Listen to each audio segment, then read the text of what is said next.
El imperio crece y se expande. A medida que se conquistan ciudades y se fundan otras nuevas, se despliega una gran red de carreteras para comunicarlas. A través de ella, las riquezas de los territorios conquistados son transportadas por todo el imperio y llevadas a Roma. Alimentos, bienes y productos son intercambiados y distribuidos por todo el territorio conquistado. Gracias a las carreteras, el comercio y el bienestar romano alcanzan un desarrollo y unas magnitudes jamás logradas antes por ninguna otra civilización.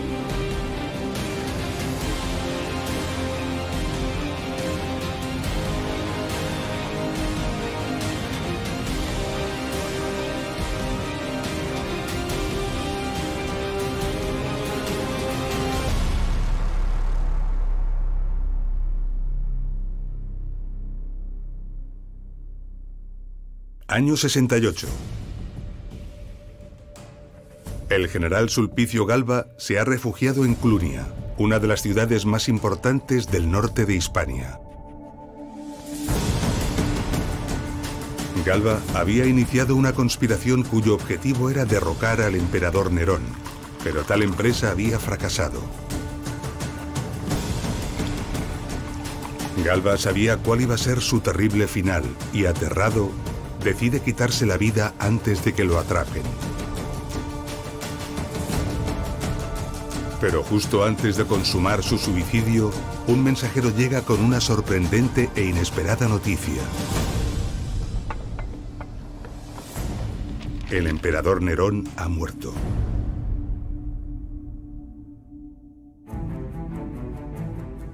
Si la noticia de la muerte de Nerón hubiera llegado un poco más tarde, Sulpicio Galba habría muerto. Sin embargo, la rápida llegada de la noticia no solo evitó el suicidio del general, sino que lo convirtió en emperador. Clunia adquirió el rango de colonia romana y pasó a llamarse Clunia Sulpicia, al ser el lugar donde Sulpicio Galba se proclamó nuevo emperador. Clunia estaba situada en la vía romana que comunicaba Caesar Augusta con Astúrica Augusta, actuales ciudades españolas de Zaragoza y Astorga. La distancia por carretera desde Roma hasta Clunia era de unos 2000 kilómetros, y la noticia de la muerte de Nerón llegó al general Galba en tan solo 7 días. Eso significa que el mensajero recorrió más de 280 kilómetros diarios durante 7 jornadas ininterrumpidas. Algo realmente impresionante. No hay caballo ni posaderas de jinete que aguanten tal empresa. Entonces, ¿cómo logró llegar el mensaje en tan poco tiempo? Visitaremos algunos lugares que nos aportarán pistas importantes que quizá nos permitan contestar a esta pregunta.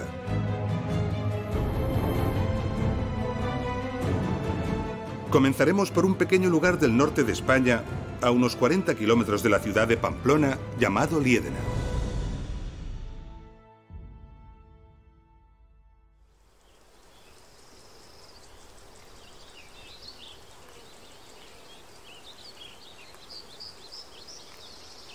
En 1921, aquí al lado del río Irati, unas labores agrícolas pusieron al descubierto un mosaico que estaba enterrado.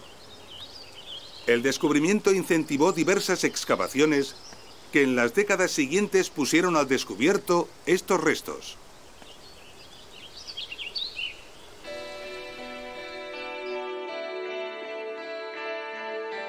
Conforman un complejo arquitectónico de casi 2 hectáreas. Los estudios mostraron un peristilo decorado con mosaicos sobre el que se abría un gran salón.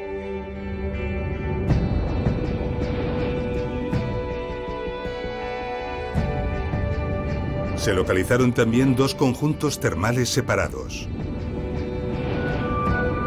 Un gran patio de recreo con un estanque y otro gran patio al este del conjunto, bordeado por gran cantidad de estancias.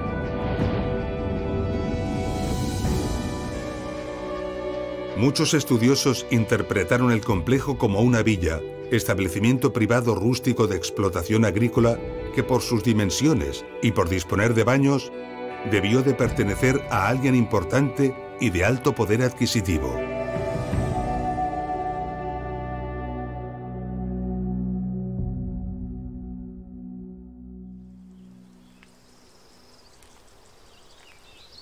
Y esta ha sido y sigue siendo la hipótesis más difundida sobre este yacimiento. Sin embargo, hay varios datos que apuntan a otro tipo de instalación. En el entorno no hay ninguna extensión agrícola de importancia. No parece posible que este sitio pudiera sobrevivir del cultivo de las tierras.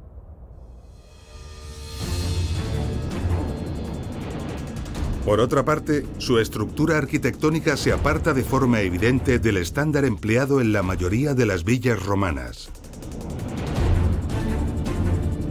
Sorprende en especial el gran número de estancias, su uniformidad y su disposición correlativa.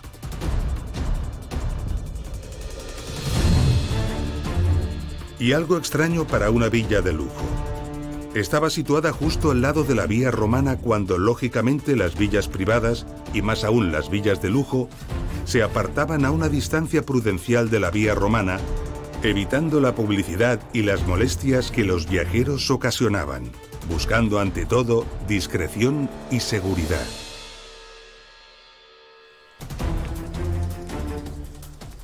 La explicación lógica a este misterio es que la llamada Villa Romana de Liedena no era en realidad una villa destinada al recreo de un gran señor o a la explotación agrícola.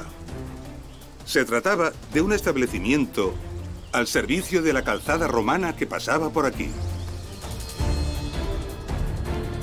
Es decir, el equivalente a un hotel moderno de carretera, donde los viajeros podían descansar y dormir, además de asearse y relajarse en los baños.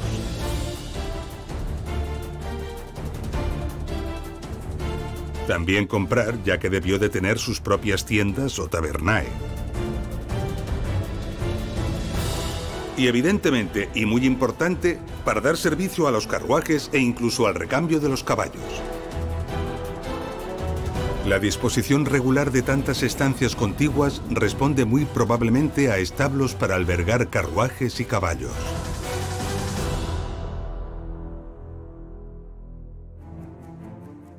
En la historia secreta de Procopio, un destacado historiador bizantino del siglo VI, se habla del servicio postal romano.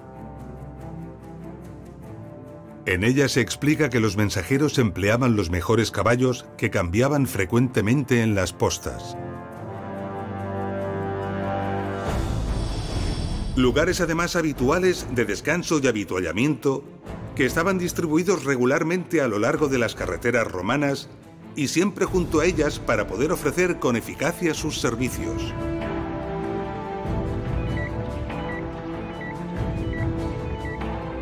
Así, podemos asegurar sin mucho miedo a equivocarnos que la llamada Villa Romana de Liedena no es una villa romana, sino una de las postas que daban servicio a la carretera que unía Pompaelo con Casaragusta.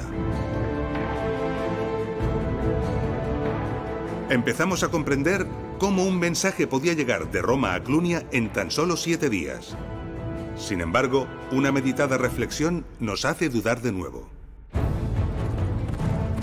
Cabalgando tantos kilómetros a tal velocidad y sin estribos, porque los romanos no usaban estribos, un jinete rápidamente se agotaría y su entrepierna sufriría graves lesiones.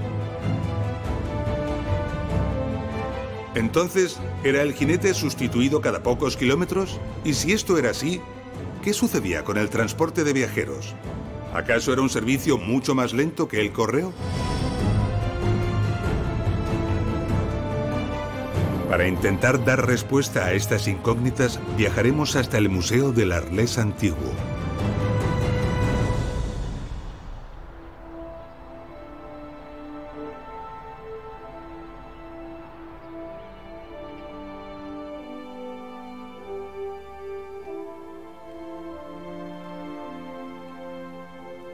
Aquí en el Museo del Arlés Antiguo hay multitud de relieves provenientes de la antigua ciudad romana de Arelate y de otras ciudades cercanas.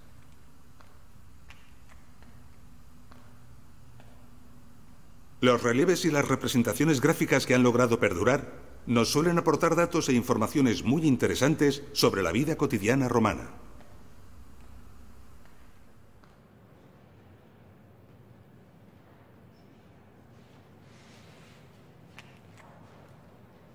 Aquí nos encontramos con un bajorrelieve donde podemos ver a un auriga conduciendo un carro de carreras. Se trata de una viga. La viga era una clase de carro tirado por 2 caballos. Este tipo de carros se empleaban en las carreras de caballos que tenían lugar en el circo, uno de los edificios de espectáculo fundamentales de toda ciudad romana de cierta dimensión. Es, por lo tanto, un carro diseñado y concebido para alcanzar altas velocidades. ¿Podría haberse empleado este tipo de vehículos para el servicio de correos romano? Iremos hasta Roma para hacer una importante y reveladora reflexión.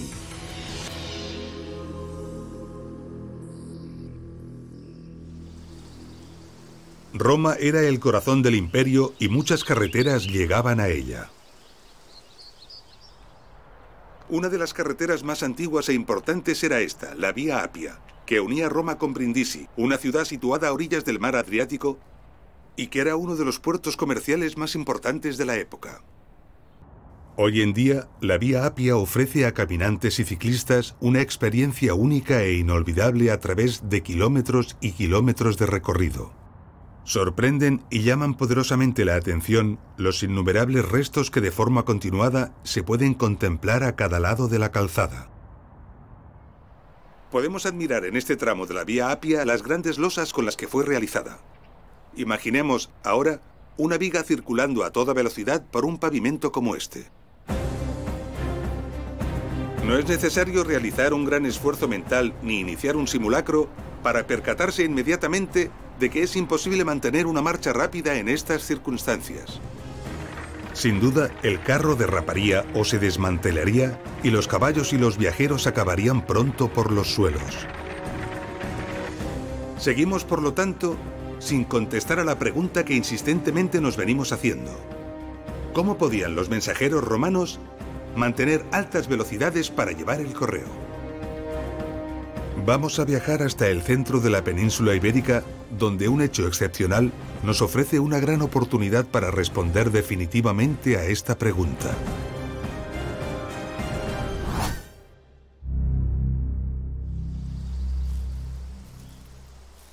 Aquí, cerca de la ciudad romana de Úxama, se está construyendo una moderna autovía. Su trazado ha cortado la vía romana que unía la ciudad romana de Numancia con Osma. Antes de que este tramo de calzada romana sea definitivamente desmontado, se ha realizado una excavación, lo que nos ofrece una extraordinaria oportunidad de poder analizar la técnica constructiva de una vía romana.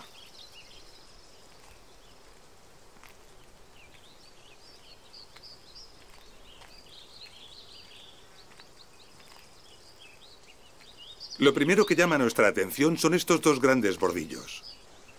Esto nos permite saber que el ancho de esta calzada romana era de unos 6,5 metros. Podemos ver que entre ambos bordillos hay una cimentación de grandes piedras.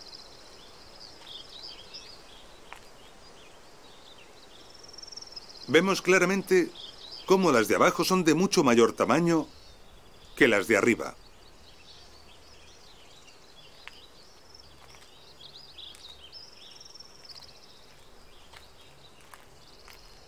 Y aquí, más adelante, vamos a ver una nueva capa.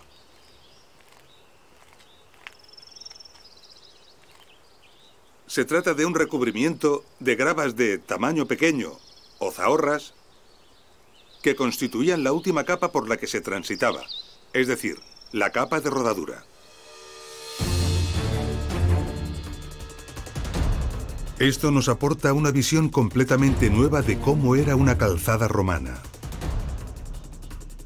Porque nos delata que las carreteras no estaban pavimentadas con losas, como vimos en la Vía Apia, sino con capas de gravas menudas que se asentaban unas sobre otras, y todas ellas sobre una excelente cimentación de piedras muy gruesas. Esta es la respuesta, sin duda, a todas las preguntas que nos hemos estado realizando. Las carreteras romanas, en contra de la imagen popular que existe, no estaban enlosadas. El enlosado o el adoquinado se realizaba en el interior de las ciudades, en las calles, para evitar el polvo y el barro y facilitar la limpieza. Esto mismo ocurría en la Vía Apia a la salida de Roma y también en otras muchas ciudades en las que una calle enlosada se prolongaba fuera de la muralla recorriendo el cementerio, que incluía los mausoleos y otros monumentos funerarios. Pero una vez que finalizaba el cementerio, el tratamiento urbano de la vía siempre se convertía en una carretera funcional de gravas menudas. La imagen de las calles romanas, y en particular la de esta famosísima Vía Apia, ha creado un estereotipo arqueológico y popular que no se corresponde con la verdad, porque en realidad las carreteras romanas no estaban enlosadas. Comprendemos ahora que los caballos pudieran ir al galope sin dañarse las pezuñas, ya que los caballos romanos no estaban herrados, y que los carros ligeros pudieran desplazarse a gran velocidad sin sufrir accidentes por circular sobre resbaladizas losas.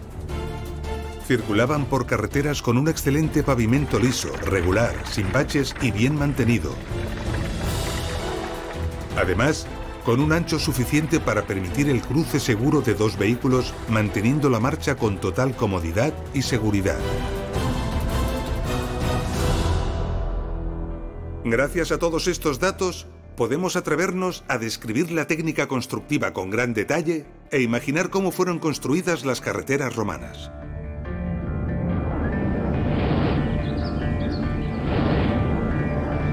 Primero se procedía a deforestar una amplia zona, desbrozando toda la vegetación.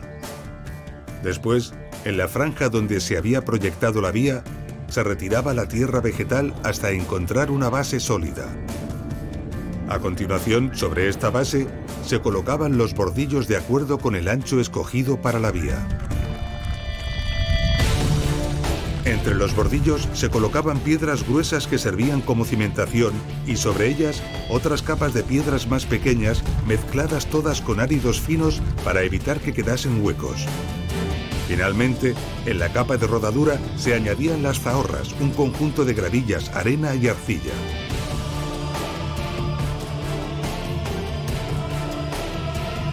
Los carros basculantes avanzaban sobre las diferentes capas ya compactadas para depositar los materiales de la siguiente. En un proceso en el que, después del vertido en montones, debía realizarse el extendido con tablones, el regado con cubas y, por último, la compactación con rodillos. Un proceso continuo hasta acabar de conformar la última capa, la capa de rodadura, que estaba compuesta de los materiales mejor escogidos y de mayor calidad.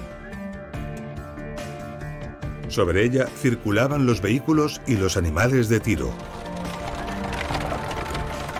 La geometría final de la calzada ofrecía ligeras pendientes laterales que permitían desaguar el agua de lluvia hacia el exterior para ser conducida lejos de la calzada. Y un dato relevante descubierto hace poco. A ambos lados de la calzada, y a una distancia de unos 20 metros de esta, se establecían las cunetas de balizamiento que impedían el acceso sin control de los vehículos desde fuera de la vía. Estas cunetas, cuya existencia se ha descubierto recientemente, también aumentaban la visibilidad del espacio periférico, evitaban sorpresas con la fauna salvaje y dificultaban el acecho de eventuales asaltantes. Con lo que ahora sabemos, esta imagen que nos arrojan desde el aire las excavaciones realizadas como consecuencia de la construcción de la moderna autovía adquiere un especial significado y valor.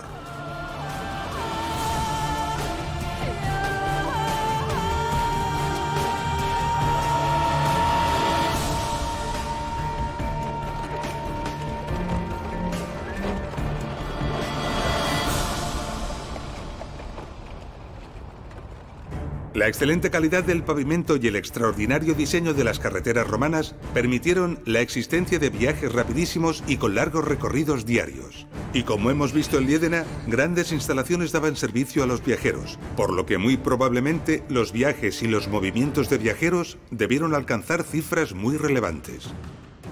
En unas excavaciones arqueológicas realizadas en Bulgaria aparecieron unos componentes metálicos cuyo estudio permitió la reconstrucción del carro al que pertenecían. El maravilloso resultado se expone en el Museo de Colonia. Al ingenio de su diseño constructivo se une que la cabina, el habitáculo, está suspendido del chasis en los 4 puntos coincidentes con la vertical del eje de las ruedas. Un magnífico y eficaz sistema de amortiguación. Realmente esto es una verdadera suspensión.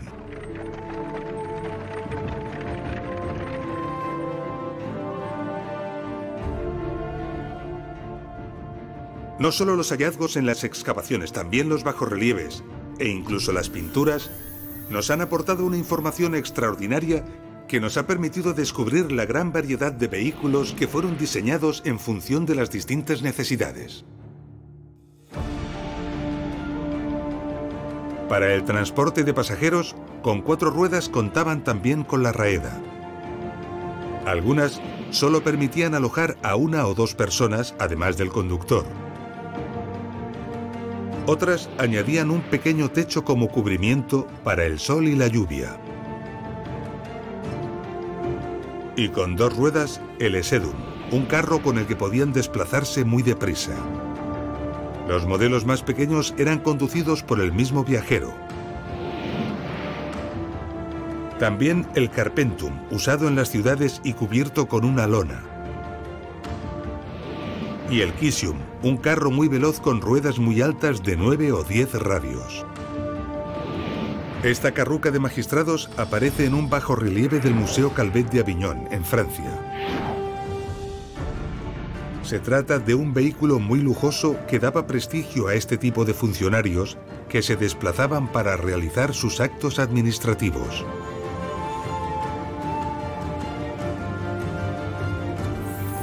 También destacaban las carrucas dormitorias, cuyas notables dimensiones permitían incluso que los pasajeros pudieran ir durmiendo durante el viaje, gracias también a su excelente sistema de suspensión y a la uniformidad de la superficie de las calzadas romanas.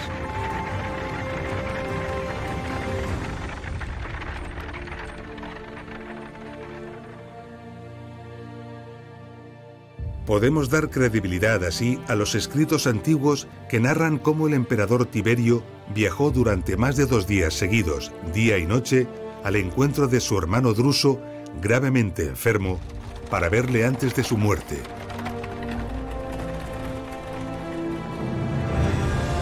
El viaje representó jornadas de hasta 300 kilómetros diarios para ir desde Ticinum, Pavía, donde se encontraba Tiberio, hasta Mogontiacum, Maguncia, donde murió Druso. El recorrido que Tiberio tuvo que realizar y que los escritos nos confirman le obligó a cruzar los Alpes. Esto nos lleva inmediatamente a una reflexión sorprendente.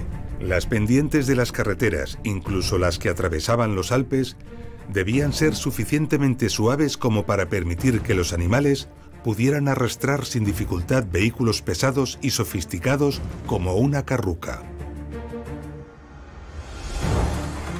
Esta limitación de la pendiente, cuyo valor no era aconsejable que superase el 6%, representaba un tremendo reto. Con su pericia y su dominio topográfico, el ingeniero debía conjugar los condicionantes orográficos, intentando lograr el equilibrio entre el recorrido más corto, cuando nada se interponía en su trazado, o el de menos pendiente si las montañas interceptaban el recorrido. Pero cualquier trazado de una carretera, por muy inteligente que sea, se enfrentará irremediablemente a multitud de obstáculos orográficos. Para hacernos una idea de cuáles fueron los retos y de cómo fueron salvados, vamos a hacer un recorrido por algunos lugares concretos del imperio. Comenzaremos por visitar un punto del tramo de la carretera romana que unía Astúrica Augusta, la actual ciudad española de Astorga, y Brácara Augusta, la actual ciudad portuguesa de Braga.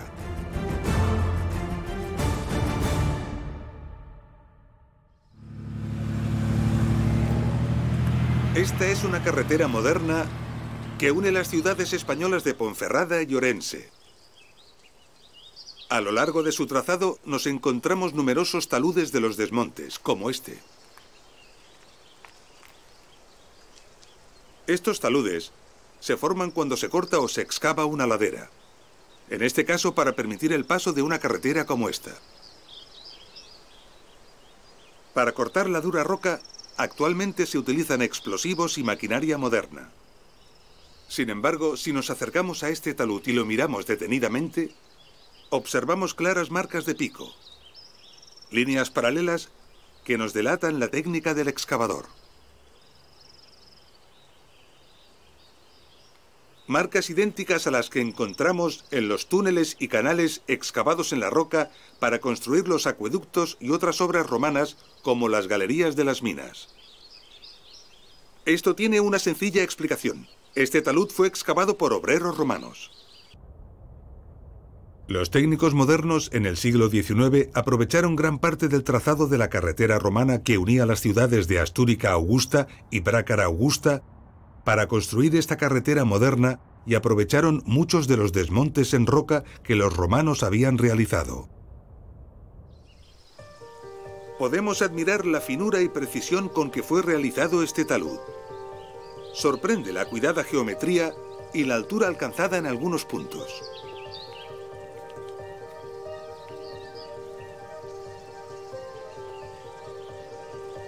Admira imaginar el esfuerzo invertido para excavarlo con herramientas manuales y sobrecoge suponer el esfuerzo que fue necesario para excavar los grandes y numerosos desmontes en roca de todo este trazado.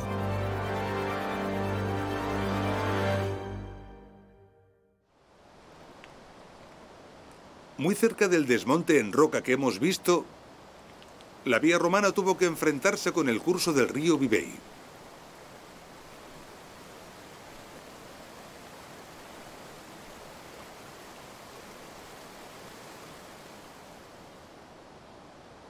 Los romanos eligieron justo este punto para cruzarlo, y en él construyeron este magnífico y sólido puente.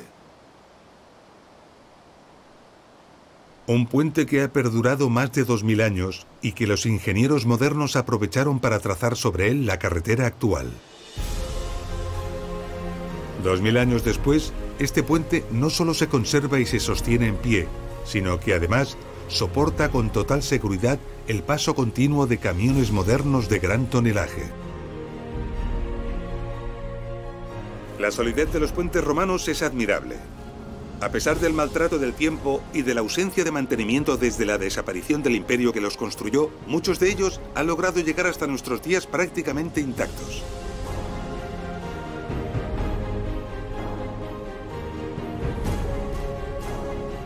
Puentes como el de Alcántara o el de Salamanca en España, el de Chaves en Portugal, el de Besson-la-Romaine, Boissegon y Apt en Francia, y en Italia el de Rimini, Nona o San Martín son excelentes ejemplos. Los ríos suponían dificultades orográficas relevantes, pero no eran las únicas ni las peores. A veces, el trazado de la calzada tenía que pasar por angostos desfiladeros o gargantas que no había posibilidad de bordear. En la provincia de Pesaro y Urbino, en Italia, se encuentra la Gola del Furlo, un abrupto desfiladero. Allí, el emperador Vespasiano ordenó abrir un túnel de 38 metros de longitud para dar paso a la Vía Flaminia, la calzada romana que permitía comunicar Roma con Ariminum, Rimini, en el Adriático. Multitud de túneles como el del Furlo se abrieron para permitir el paso de las carreteras romanas por lugares insalvables o para evitar grandes rodeos.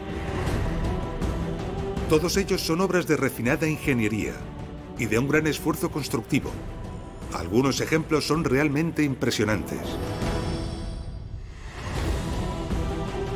Por ejemplo, la Gruta de Sejano, al oeste de la bahía de Nápoles. Un monumental e impresionante túnel de 770 metros de longitud que se inició en época de Augusto y que hoy es un gran atractivo turístico. O no muy lejos, la famosa cripta napolitana, un túnel de 705 metros.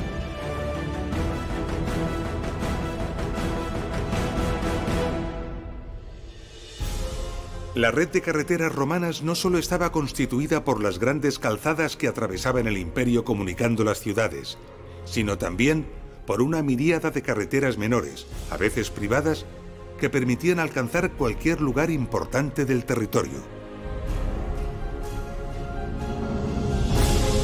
Para conocer cómo era la vida fuera de las ciudades y la importancia de las carreteras en el estilo de vida de los ciudadanos romanos, viajaremos a la moderna y turística ciudad de Cambrils, cerca de Tarragona, la antigua Tarraco. Cambrils es un municipio de clima mediterráneo suave.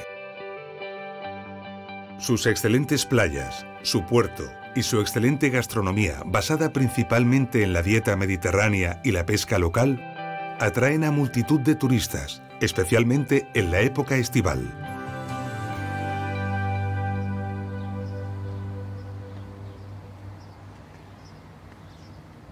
En 1980, la expansión urbanística de Cambrils llevó a la construcción de estos edificios residenciales y vacacionales.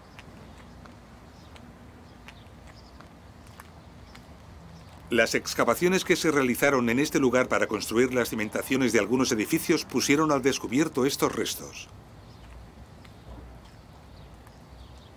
Las investigaciones revelaron que pertenecen a lo que fue una villa romana, es decir, una casa de campo, una vivienda rural. Meticulosas excavaciones y estudios nos permiten imaginar cómo era.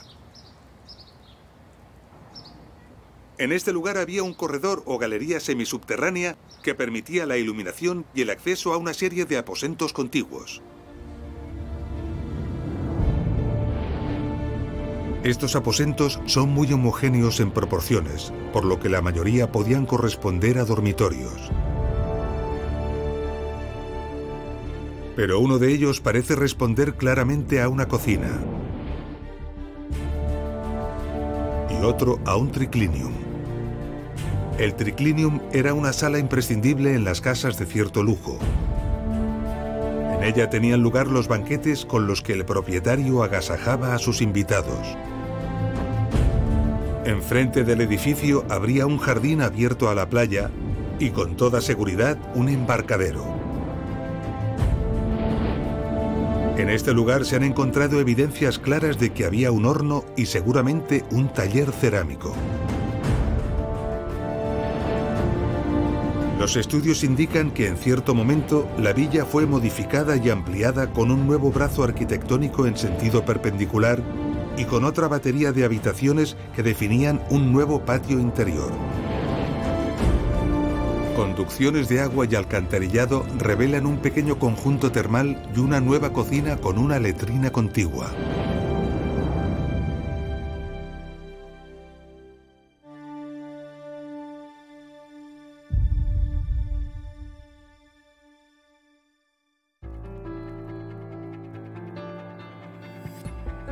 Las excavaciones arrojaron numerosos fragmentos de pintura y placas de mármol que indican cierto lujo y confort en la vivienda principal. Algo que fue rotundamente confirmado con el extraordinario hallazgo de uno de los conjuntos de bronces más importantes que se han localizado en las últimas décadas en esta parte del imperio.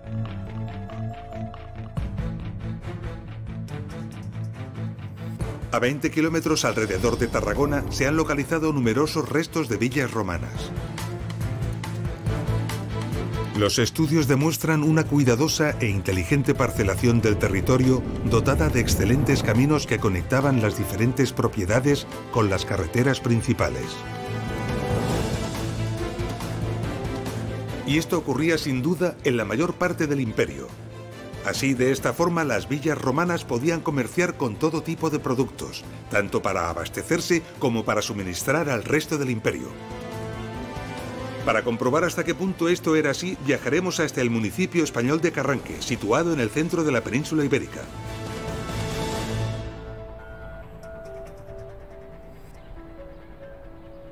En julio de 1983, aquí en el paraje conocido como de las Suertes de Abajo, cerca del municipio de Carranque, a unos 35 kilómetros de Madrid, un arado, durante unas labores agrícolas, levantó accidentalmente diversos trozos de mosaico romano.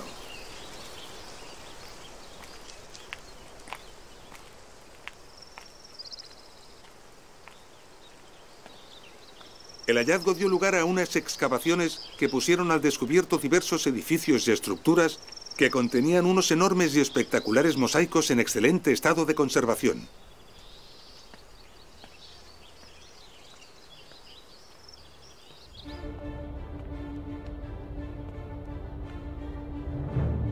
Los datos apuntan a una villa romana señorial. Hoy en día, la belleza de los mosaicos de Carranque atrae a multitud de visitantes gracias a que el yacimiento ha sido abierto al público. Se accedía a la casa por un pórtico que tenía 2 torreones laterales. La casa se organizaba alrededor del peristilo, un espacio ajardinado central. El peristilo estaba circundado por amplios corredores pavimentados con bellos mosaicos y sobre ellos se abrían la mayor parte de las habitaciones de la residencia. La vivienda, organizada en un solo piso, sigue los modelos de las casas señoriales romanas y ocupaba unos 1.200 metros cuadrados.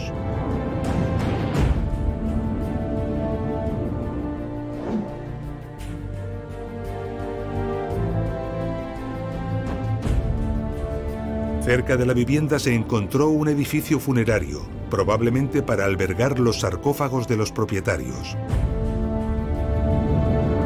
Y un torcularium, una construcción dedicada a la producción de aceite y vino. Y también el Palatium.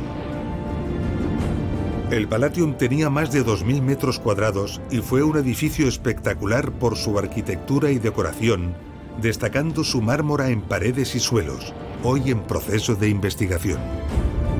En él, el propietario recibía a sus visitantes y demostraba su estatus social y económico.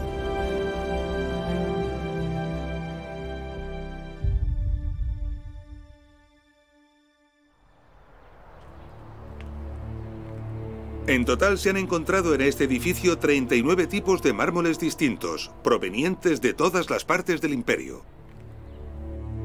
Algunos procedentes de Egipto, otra buena parte de Turquía, una gran variedad de territorios pertenecientes a la actual Grecia, 2 venidos desde Tunisia y 1 desde Alemania, sin olvidar a la península ibérica con una amplia variedad de mármoles y calizas. Realmente abrumador. Esto demuestra la potencia y la capacidad del comercio imperial y, desde luego, su poderoso sistema de transporte. Pero no solo son abrumadoras la variedad de procedencias y las distancias de transporte. Estas son 2 de las columnas que han perdurado pertenecientes al Palatium. Tienen 4 metros de altura y están talladas en una sola pieza. Su peso ronda las 3 toneladas. Son de mármol frigio proveniente de las canteras imperiales situadas en la actual Turquía. El volumen y el peso de estas piezas nos deben hacer reflexionar sobre el tipo de carros de carga que permitían su transporte durante cientos o incluso miles de kilómetros de carretera. Una de las piezas más interesantes de la colección del Museo de Historia de Langres, en Francia, es el llamado relieve del vinatero de Langres.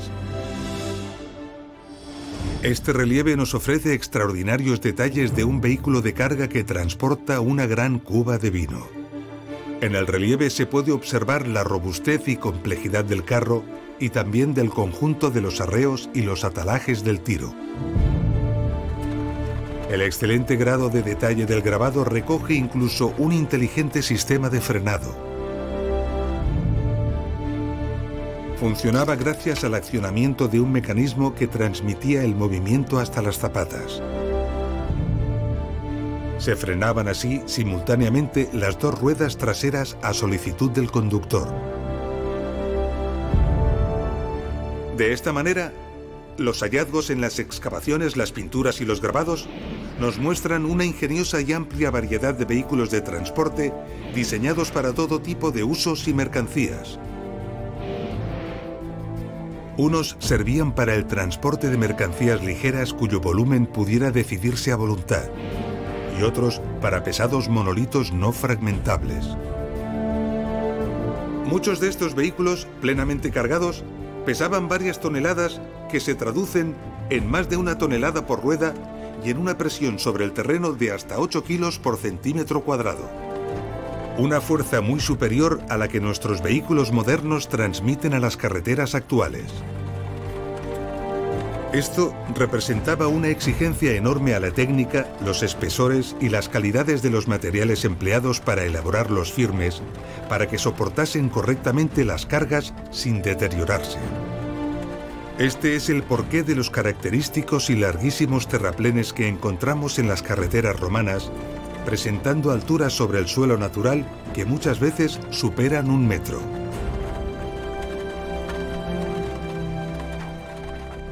Intentemos pensar por un momento en las enormes cantidades movidas de material pétreo para levantar estos terraplenes, crear sus cimentaciones y aportar las distintas capas de firmes. Y añadamos todos los esfuerzos que hemos visto en los otros trabajos constructivos. Labores para desforestar bosques y roturar montes. Para cortar las laderas en la dura roca. Construir los puentes. Perforar los túneles. Construir las paradas de posta y todos los establecimientos al servicio del comercio y del viajero. Y deberíamos añadir otros elementos menores pero muy numerosos, como la construcción de cunetas para canalizar las escorrentías y evacuarlas finalmente a través de drenajes transversales. O la elaboración, transporte y ubicación de los miliarios. Bloques de piedra que se colocaban en el borde de la calzada y que servían para marcar la distancia a la ciudad de destino y eventualmente los datos del promotor de la calzada. Imaginemos la enorme dificultad para calcular el coste de tantas y tan costosas obras y planificar la construcción que todo esto suponía. Y ahora pensemos que en el momento de máxima expansión imperial, las carreteras romanas conectaban 46 provincias, desarrollando una longitud total nada fácil de cuantificar, pero que sin duda, y por los estudios que se han hecho, fue de varios cientos de miles de kilómetros. Y por si esto fuera poco, consideremos además el formidable mantenimiento que de forma continua e incansable fue imprescindible realizar. La construcción de la red de carreteras romanas ha supuesto, sin duda, una de las grandes maravillas del mundo antiguo y uno de los grandes logros del ser humano.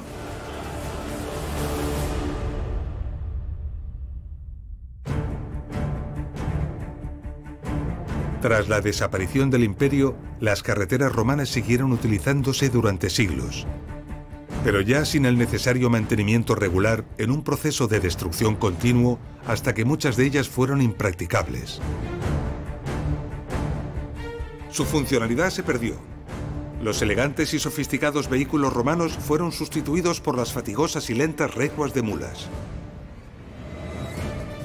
Merece la pena desplazarnos hasta un lugar de Francia para comprender el alcance de lo que estamos contando. Iremos hasta Saint-Chammas, una pequeña población del departamento de las Bocas del Ródano.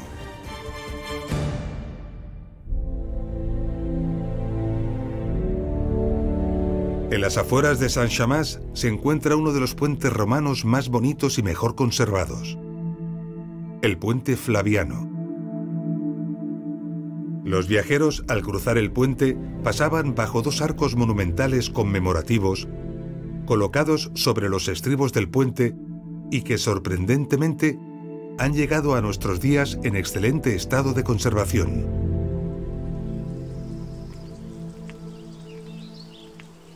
Tenemos aquí en el puente un detalle muy curioso. Estamos en el intradós de la bóveda y vemos cómo el nivel original del suelo llegaba aquí. Sin embargo, el paso de los siglos, de los carros y la desidia de las gentes que no han conservado el puente ha provocado un desgaste respecto al nivel original de hasta 1 metro. Apenas quedan 30 centímetros para que la bóveda sea perforada. Hace unos 2 siglos que dejó de haber tráfico en este puente.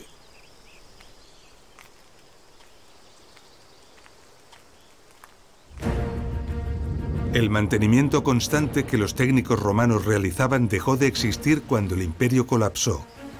Pero durante más de 1500 años, la carretera y el puente siguieron siendo utilizados por todo tipo de gentes, vehículos, animales y mercancías.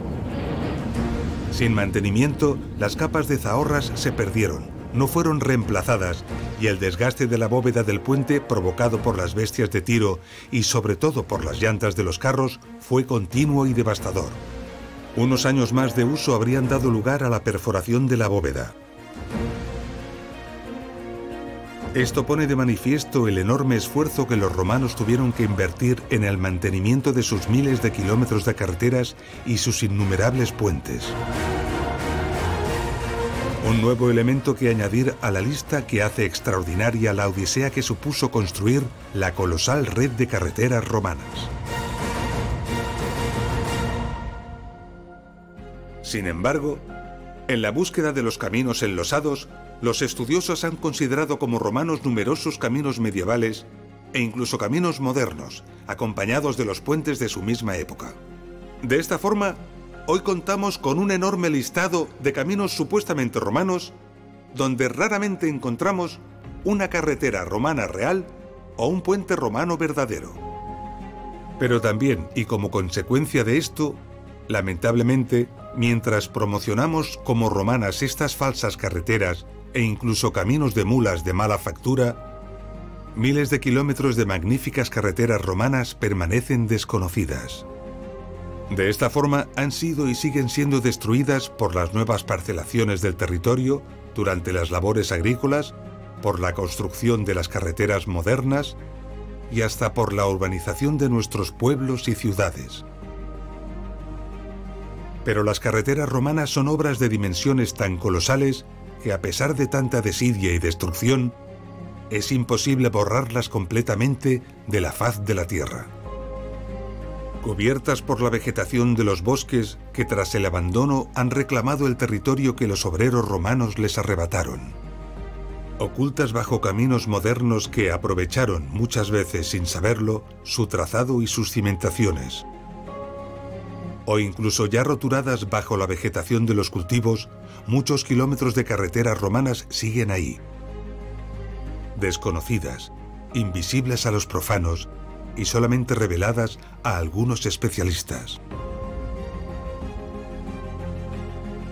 Desde el cielo, los cambios de color y textura que durante ciertas épocas tienen lugar en los cultivos revelan rastros y huellas que los entendidos saben valorar e interpretar. El espectáculo está servido. A ojos del experto, la grandiosidad y la magnificencia de la ingeniería romana se manifiesta claramente. Kilómetros y kilómetros de trazado inteligente y magistral, donde se aprecia el ancho de la calzada e incluso la zona protegida por las cunetas de balizamiento. Siguiendo sus trayectorias, se adivinan también sobre el terreno la existencia de yacimientos arqueológicos desconocidos que han permanecido ocultos, esperando ser descubiertos junto a la misma calzada. Establecimientos que sin duda dieron servicio a la vía. Mansiones, estaciones, paradas de posta, tabernas. También pueden llegar a apreciarse los lugares de extracción de las gravas, muchas veces junto a la calzada. Apartadas de la calzada pueden reconocerse las huellas de las villas con sus explotaciones agrícolas. A veces, la imagen es sobrecogedora. Campamentos militares completos e incluso ciudades enteras.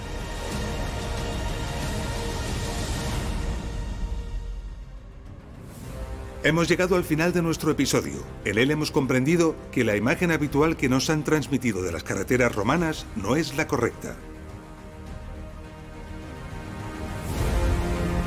Hemos visto que las calzadas romanas no estaban pavimentadas con losas en su superficie, sino que se dotaban de grandes espesores de materiales pétreos y de capas de gravas que permitían circular a gran velocidad sobre ellas, tanto con carros ligeros como soportando con eficacia a los pesados vehículos de carga.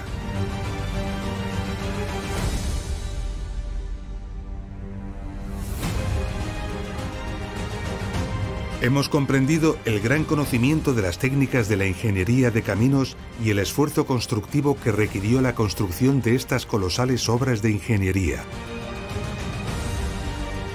Para elegir los trazados, adecuar los terrenos, extender las gravas, evitar y drenar las aguas, construir los puentes y perforar las montañas. Hemos visto cómo miles de kilómetros de carreteras se desplegaban sobre todo el imperio, conectando las ciudades entre sí, o con las villas y sus explotaciones agrícolas, o con otros centros industriales. Y también la gran variedad de vehículos terrestres y la eficacia e ingenio de su diseño, tanto para el transporte de cargas como de pasajeros. Hemos conocido el extraordinario servicio postal romano y las instalaciones auxiliares que la red de carreteras romanas disponía para dar servicio al comercio y a los pasajeros. Hemos comprendido el acusado desconocimiento que profanos y hasta supuestos expertos tienen sobre estas maravillosas obras de ingeniería y cómo ese desconocimiento está permitiendo la destrucción sistemática de este extraordinario legado.